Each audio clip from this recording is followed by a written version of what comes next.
Magandang umaga! Kumusta po? Narito po ulit ang update natin para sa lagay ng ating panahon ngayong umaga po ng November 26, 2024 na kung saan sa ngayon ay easterlies pa rin ang hangin na umiihip sa silangan ng ating bansa mula po dyan sa silangan ng Central Luzon, Southern Luzon at Visayas habang ang hanging amihan ay umiihip hanggang dito po sa northern part ng Northern Luzon at ang Intertropical Convergence Zone ay nag-i-extend po dyan sa may Mindanao. Ang ITCZ po ay salubungan ng dalawang magkaibang hangin na mula sa northern at southern hemisphere na nagre-resulta po yan ng pagkakabuo ng mga kaulapan hanggang sa may nagiging LPA at kung nalakas pa po yan ay nagiging bagyo kaya tinagurian po yan na breeding ground ng mga bagyo at posibleng sa susunod na mga araw ay mayroong LPA na mabubuo within that ITCZ. At sa pang long range forecast, maliban sa posibleng pamumuo ng mga low pressure areas sa susunod na mga araw within that ITCZ,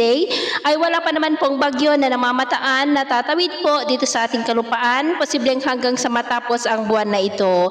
At sa lagay ng ating panahon, ngayong madaling araw ay may mga isolated rain sa ilang bahagi ng silangan ng Cagayan, Infanta, Polillo Island, Catanduanes, Sorsogon, Masbate, Aklan, Capiz, Escalante, silangan ng Leyte, Eastern Samar, Dinagat Island, Tandag, Bislig, Baganga, Mati, Pagadyan, Pitogo, Mabuhay at Balabak. Mamaya po ay sisikat naman ang araw sa malaking bahagi ng ating bansa pero dahil sa amihan ay cloudy skies with isolated rains sa may Batanes, Babuyan Island, silangan ng Cagayan at silangan ng Isabela. Diyan po sa mga lugar na malapit sa dagat. At dahil naman sa easterlies ay cloudy skies with isolated rains sa ilang bahagi ng Infanta, Polillo Island, Jose Panganiban, Daet, Catanduanes, Sorsogon, Balabak, Aklan, Eastern Samar, Leyte, Dinagat Island, Bislig at Tandag. At mamayang hapon, mas maraming lugar na ulit ang makakaranas ng mas maulap na kalangitan with isolated rains,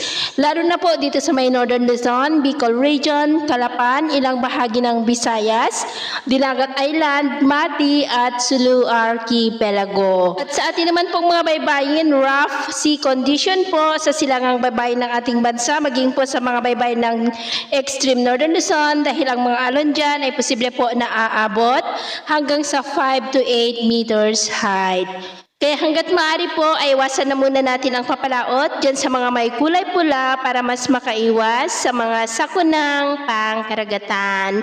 So yun po ang latest update natin sa araw na ito. Ako po muli si James na nagsasabing sa kahit na ng pagsubok po na darating sa ating buhay, huwag po tayong mawawalan ng pag-asa. Thank you and God bless!